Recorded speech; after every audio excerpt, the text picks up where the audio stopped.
ಮಾಡಲಿ, ಸತ್ಯಾಸತ್ಯತೆ ಆಚೆ ಬರಲಿ ಅಂತ ಹೇಳಿ ಆಗ್ರಹಿಸಿದ್ರು. ಅವರ ಅಣತಿಯಂತೆಯೇ ಸರ್ಕಾರ ಹೆಜ್ಜೆ ಇಡ್ತಾ ಅನ್ನೋ ಅನುಮಾನ. ಗುತ್ತಿಗೆದಾರ ಸಚಿನ್ ಕೇಸ್ ಸಿಐಡಿಗೆ ವಹಿಸುವಂತೆ ಪತ್ರ ಬರೆದಿದ್ರು ಪ್ರಿಯಾಂಕ್ ಖರ್ಗೆ.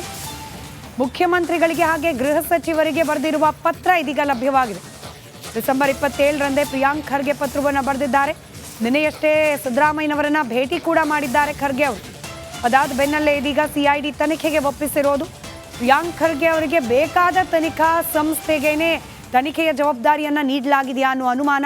ಡಿಕೆ ಶಿವಕುಮಾರ್ ಅವರು ರಿಯಾಕ್ಟ್ ಮಾಡಿದ್ದಾರೆ. ಗೃಹ ಸಚಿವರು ಪರಮೇಶ್ವರ್ ಅವರು ಮಾತನಾಡಿದ್ದಾರೆ, ಕೇಳಿಸ್ಕೊಳ್ಳಿ. ಏನು ಗುಲ್ಬರ್ಗಾದಲ್ಲಿ ಪ್ರಿಯಾಂಕ ಖರ್ಗೆ ಅವರ ಮೇಲೆ ಆರೋಪ ಮಾಡಿದ್ದಾರೆ ಭಾರತೀಯ ಜನತಾ ಪಾರ್ಟಿಯವರು, ಅದನ್ನು ಕೂಡ ನಾವು CODಗೆ ಕೊಟ್ಟಿದ್ದೇವೆ. ಒಬ್ಬ ಸಚಿವರನ್ನು ಅನವಶ್ಯಕವಾಗಿ ಅಪಾದನೆ ಮಾಡ್ತಕ್ಕಂಥದ್ದು ಯಾವುದೇ ಸರ್ಕಾರಕ್ಕೂ ಸರಿ ಇರೋದಿಲ್ಲ. ಹಾಗಾಗಿ ಅದಕ್ಕೋಸ್ಕರ ಅವರ ಹೆಸರು ಕೂಡ ಡೆತ್ ನೋಟಲ್ಲಿ ಅವರ ಹೆಸರು ಕೂಡ ಇಲ್ಲ ಅಂತ ಹೇಳಿದ್ದಾರೆ ನಮ್ಮ ಇಲಾಖೆಯವರು. ಹಾಗಿರುವಾಗ ಸುಮ್ಮನೆ ಅನವಶ್ಯಕವಾಗಿ ಅವ್ರ ಸಚಿವರ ಹೆಸರನ್ನು ತೆಗೆದುಕೊಂಡು ಬಂದು ಅವರ ಹೆಸರಿಗೆ ಮಸಿ ಬಳಿತಕ್ಕಂಥ ಕೆಲಸ, ಸರ್ಕಾರಕ್ಕೆ ಮಸಿ ಬಳಿತಕ್ಕಂಥ ಕೆಲಸವನ್ನು ಮಾಡ್ತಿದ್ದಾರೆ.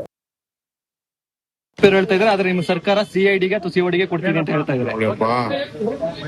ಪ್ರಿಯಾಂಕಾ ಖರ್ಗೆದು ಯಾವ ರೋಲು ಇಲ್ಲ, ಅವ್ರ ಹೆಸರು ಯಾರು ಬರ್ದಿಲ್ಲ.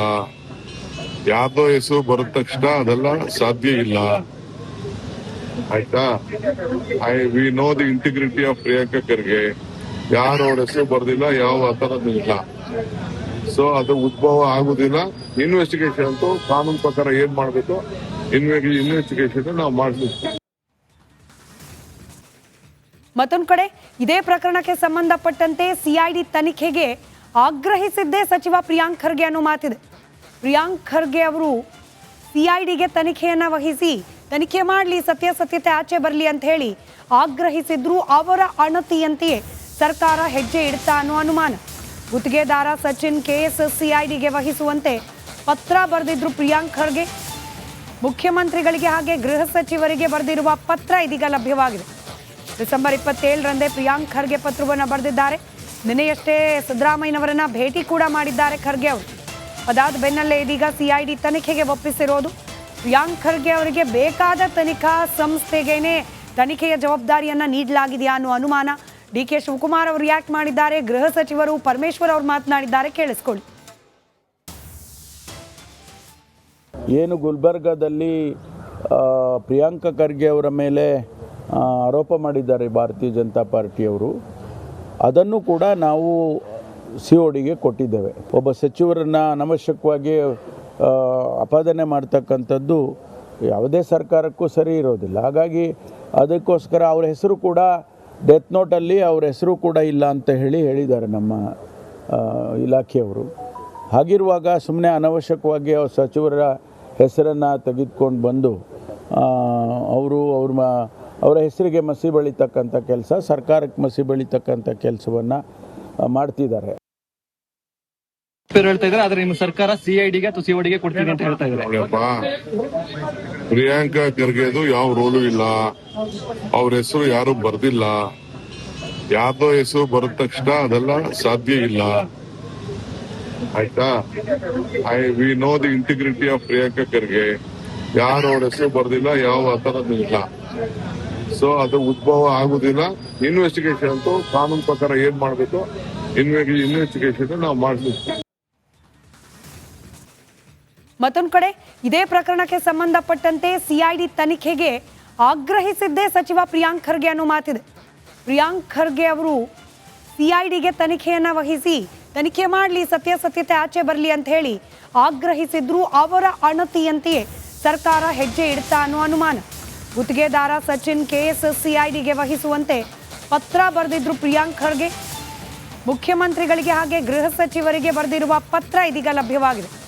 ಡಿಸೆಂಬರ್ 27ರಂದೇ ಪ್ರಿಯಾಂಕ್ ಖರ್ಗೆ ಪತ್ರವನ್ನು ಬರೆದಿದ್ದಾರೆ. ನಿನ್ನೆಯಷ್ಟೇ ಸಿದ್ದರಾಮಯ್ಯನವರನ್ನ ಭೇಟಿ ಕೂಡ ಮಾಡಿದ್ದಾರೆ ಖರ್ಗೆ ಅವರು. ಅದಾದ ಬೆನ್ನಲ್ಲೇ ಇದೀಗ ಸಿಐಡಿ ತನಿಖೆಗೆ ಒಪ್ಪಿಸಿರೋದು. ಪ್ರಿಯಾಂಕ್ ಖರ್ಗೆ ಅವರಿಗೆ ಬೇಕಾದ ತನಿಖಾ ಸಂಸ್ಥೆಗೇನೆ ತನಿಖೆಯ ಜವಾಬ್ದಾರಿಯನ್ನ ನೀಡಲಾಗಿದೆಯಾ ಅನ್ನೋ ಅನುಮಾನ. ಡಿಕೆ ಶಿವಕುಮಾರ್ ಅವರು ರಿಯಾಕ್ಟ್ ಮಾಡಿದ್ದಾರೆ. ಗೃಹ ಸಚಿವರು ಪರಮೇಶ್ವರ್ ಅವರು ಮಾತನಾಡಿದ್ದಾರೆ, ಕೇಳಿಸ್ಕೊಳ್ಳಿ. ಏನು ಗುಲ್ಬರ್ಗಾದಲ್ಲಿ ಪ್ರಿಯಾಂಕ ಖರ್ಗೆ ಅವರ ಮೇಲೆ ಆರೋಪ ಮಾಡಿದ್ದಾರೆ ಭಾರತೀಯ ಜನತಾ ಪಾರ್ಟಿಯವರು. ಅದನ್ನು ಕೂಡ ನಾವು CODಗೆ ಕೊಟ್ಟಿದ್ದೇವೆ. ಒಬ್ಬ ಸಚಿವರನ್ನು ಅನವಶ್ಯಕವಾಗಿ ಅಪಾದನೆ ಮಾಡ್ತಕ್ಕಂಥದ್ದು ಯಾವುದೇ ಸರ್ಕಾರಕ್ಕೂ ಸರಿ ಇರೋದಿಲ್ಲ. ಹಾಗಾಗಿ ಅದಕ್ಕೋಸ್ಕರ ಅವರ ಹೆಸರು ಕೂಡ ಡೆತ್ ನೋಟಲ್ಲಿ ಅವರ ಹೆಸರು ಕೂಡ ಇಲ್ಲ ಅಂತ ಹೇಳಿದ್ದಾರೆ ನಮ್ಮ ಇಲಾಖೆಯವರು. ಹಾಗಿರುವಾಗ ಸುಮ್ಮನೆ ಅನವಶ್ಯಕವಾಗಿ ಅವ್ರ ಸಚಿವರ ಹೆಸರನ್ನು ತೆಗೆದುಕೊಂಡು ಬಂದು ಅವರ ಹೆಸರಿಗೆ ಮಸಿ ಬಳಿತಕ್ಕಂಥ ಕೆಲಸ, ಸರ್ಕಾರಕ್ಕೆ ಮಸಿ ಬಳಿತಕ್ಕಂಥ ಕೆಲಸವನ್ನು ಮಾಡ್ತಿದ್ದಾರೆ. ಹೇಳ್ತಾ ಇದ್ದಾರೆ, ಆದ್ರೆ ನಿಮ್ಮ ಸರ್ಕಾರ CIDಗೆ ಅಥವಾ CODಗೆ ಕೊಡ್ತೀನಿ ಅಂತ ಹೇಳ್ತಾ ಇದ್ದಾರೆ. ನೋಡಪ್ಪ, ಪ್ರಿಯಾಂಕಾ ಖರ್ಗೆದು ಯಾವ ರೋಲು ಇಲ್ಲ, ಅವ್ರ ಹೆಸರು ಯಾರು ಬರ್ದಿಲ್ಲ. ಯಾರ್ದೋ ಹೆಸರು ಬರದ ತಕ್ಷಣ ಅದೆಲ್ಲ ಸಾಧ್ಯ ಇಲ್ಲ. ಆಯ್ತಾ? We know the integrity of Priyanka Kharge. ಯಾರು ಅವ್ರ ಹೆಸರು ಬರ್ದಿಲ್ಲ, ಯಾವ ಆತರದ್ದು ಇಲ್ಲ. ಸೊ ಅದು ಉದ್ಭವ ಆಗುದಿಲ್ಲ. ಇನ್ವೆಸ್ಟಿಗೇಷನ್ ಅಂತೂ ಕಾನೂನು ಪ್ರಕಾರ ಏನ್ ಮಾಡ್ಬೇಕು, ಇನ್ವೆಸ್ಟಿಗೇಷನ್ ನಾವು ಮಾಡ್ತೀವಿ. ಮತ್ತೊಂದು ಕಡೆ ಇದೇ ಪ್ರಕರಣಕ್ಕೆ ಸಂಬಂಧಪಟ್ಟಂತೆ CID ತನಿಖೆಗೆ ಆಗ್ರಹಿಸಿದ್ದೇ ಸಚಿವ ಪ್ರಿಯಾಂಕ್ ಖರ್ಗೆ ಅನ್ನೋ ಮಾತಿದೆ. ಪ್ರಿಯಾಂಕ್ ಖರ್ಗೆ ಅವರು CIDಗೆ ತನಿಖೆಯನ್ನು ವಹಿಸಿ ತನಿಖೆ ಮಾಡಲಿ, ಸತ್ಯಾಸತ್ಯತೆ ಆಚೆ ಬರಲಿ ಅಂತ ಹೇಳಿ ಆಗ್ರಹಿಸಿದ್ರು. ಅವರ ಅಣತಿಯಂತೆಯೇ ಸರ್ಕಾರ ಹೆಜ್ಜೆ ಇಡ್ತಾ ಅನ್ನೋ ಅನುಮಾನ.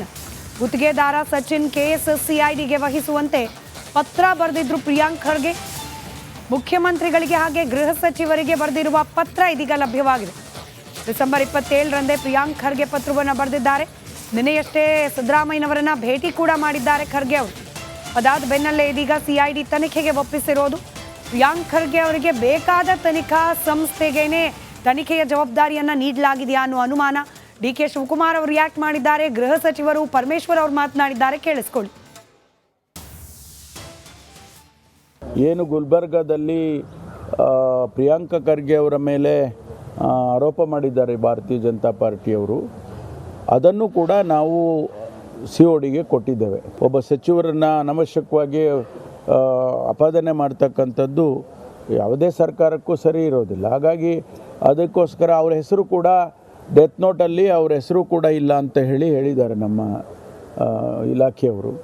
ಹಾಗಿರುವಾಗ ಸುಮ್ಮನೆ ಅನವಶ್ಯಕವಾಗಿ ಅವ್ರ ಸಚಿವರ ಹೆಸರನ್ನು ತೆಗೆದುಕೊಂಡು ಬಂದು ಅವರ ಹೆಸರಿಗೆ ಮಸಿ ಬಳಿತಕ್ಕಂಥ ಕೆಲಸ, ಸರ್ಕಾರಕ್ಕೆ ಮಸಿ ಬಳಿತಕ್ಕಂಥ ಕೆಲಸವನ್ನು ಮಾಡ್ತಿದ್ದಾರೆ. ಹೇಳ್ತಾ ಇದ್ದಾರೆ, ಆದ್ರೆ ನಿಮ್ಮ ಸರ್ಕಾರ CIDಗೆ ಅಥವಾ CODಗೆ ಕೊಡ್ತೀನಿ ಅಂತ ಹೇಳ್ತಾ ಇದ್ದಾರೆ. ನೋಡಪ್ಪ, ಪ್ರಿಯಾಂಕಾ ಖರ್ಗೆದು ಯಾವ ರೋಲು ಇಲ್ಲ, ಅವ್ರ ಹೆಸರು ಯಾರು ಬರ್ದಿಲ್ಲ.